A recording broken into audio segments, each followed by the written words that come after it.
In today's video, I'm going to give you 5 tips to radically improve your portrait photography. Today we're talking all about portrait photography, and I'm going to give you 5 tips that will instantly up your portrait game in a big way. These tips are going to improve your portrait photography both in and out of the studio, and they are tricks that I've learned along the way that I use at absolutely every photo shoot that I do. Tip number 1, have your subject look away from the camera. One of the fastest ways to level up your portraits is simply to have your subject look away from the camera.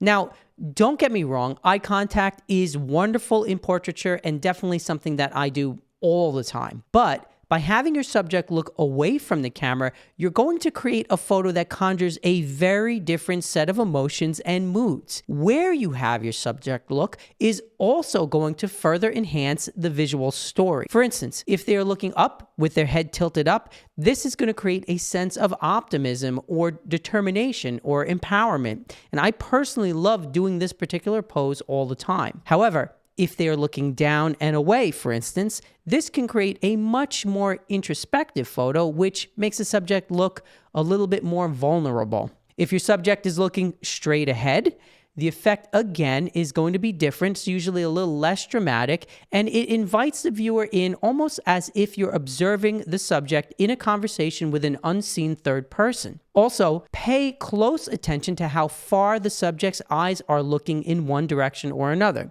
If they're looking away in an extreme angle, this is going to create a sort of uneasy feeling in the composition, as if they don't trust whoever or whatever they're looking at off camera. If their eyes are more or less centered and say only slightly above the film plane, then the image will again tell a different kind of story. Finally, the subject's expression in conjunction with the angle of their head and where their eyes are looking will all work together to create a complex visual story of your image. Tip number 2, get closer and don't be afraid to crop. Now, one of the most common mistakes I see from beginners is that they don't crop closely to their subject.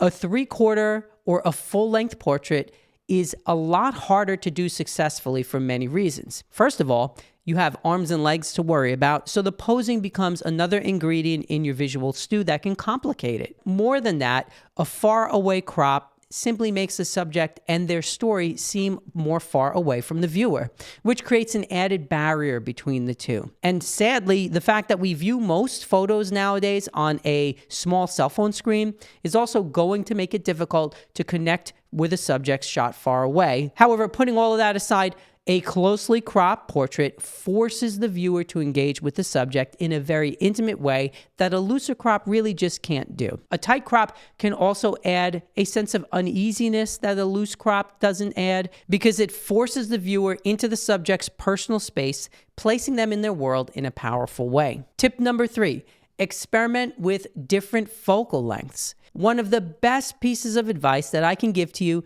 is to forget everything you've been taught about which focal lengths are correct for portraiture. In fact, in my studio, the number 1 focal length that I use for portraits is 50 millimeters.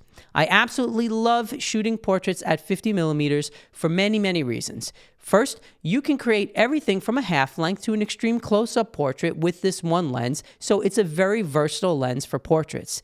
More importantly, if you get very close to your subject with a 50 millimeter lens, it's going to create distortion just like a wide angle lens does, except in this case, the distortion isn't extreme and it can even be very pleasing because it has the effect of slimming the face without distorting it too much. Now, I will often do this in combination with parallel lighting a la Martin Schuler, but regardless of the lighting or the location you use, you need to try a 50 millimeter lens for your portraits and get as close as possible to your subject. Wide-angle lenses are also excellent for portraiture. By using a wide-angle lens, you can have your subject remain as the main focus of your image while still showcasing the context of where they're being photographed. So this is awesome for environmental portraits where the scene is going to help tell your visual story. Wide-angle lenses are also excellent in the studio. By shooting with a wide-angle lens, you can force interesting perspectives and frame your subject in novel ways, thus creating more visual interest. And the distortion that we usually dread when shooting people with wide-angle lenses can often be the very thing that creates an impactful image. So don't be afraid to shoot with wide-angle lenses as well as with a 50mm lens for your portrait photography. An 85mm and a 35mm, these are great focal lengths, of course, but they provide very different compression and they're going to tell a very different story. Hey everyone, I want to interrupt for a second to tell you about my new portrait community over at Kajabi. If you're serious about becoming a professional photographer and growing your business and learning all about studio lighting, check out my growing community of like-minded photographers. We have weekly mentorship meetings, monthly challenges, and there's a forum where you can post questions and you can post your work for critique. Click on the link in the description below to find out more and use the promo code COCO2024 for an exclusive discount that's going to last you all through the end of 2024. All right, now back to the video. Tip number 4, shoot wide open. Now, if you follow my channel, you know that I absolutely love to shoot wide open. And this means that I will regularly use a 1.4 or even an f1 lens wide open for making my portraits. There are a number of reasons that I love to do this. First, in my opinion, the only part of a subject that must be in critical sharp focus is the eye that is closest to the film plane, or in this case, the sensor. Therefore, if my subject is angled, I will make sure that the eye closest to me is in focus. If the subject is squared up towards me, then I generally focus on the camera left eye. Now, I use this method a lot when I shoot musician portraits because I find that the person is much more important than the medium that they choose to create their art. So this means that if their violin or their guitar is out of focus, for instance, it steers the viewer towards the most important part of the photo, which is still the person.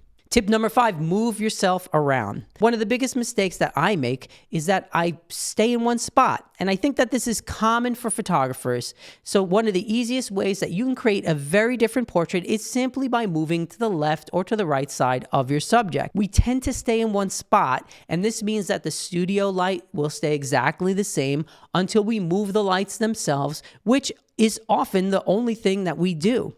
Now, if you're shooting outside in natural light, this means that if your light is the way it is, you simply can't control it at all. But if you just move to the left side or the right side of your subject, you're going to instantly create a very different light. And sometimes this is how I create my most memorable images. By simply moving your feet, you increase your odds of creating a stellar image without having to overthink your settings or your lighting setups. Plus, the way you pose your subject is going to look very different from one side or from the other, as opposed to just shooting at them straight on. Okay, so if you've made it this far, I want to give you my bonus tip for shooting portraits, and it relates to camera settings. Set your camera's drive mode to continuous low instead of single shot. By doing this, you will ensure that the camera shoots fast enough to capture your subject's nuanced expressions without missing anything. I find that shooting in single is often too slow, and it risks losing and missing a great photo, while shooting in continuous high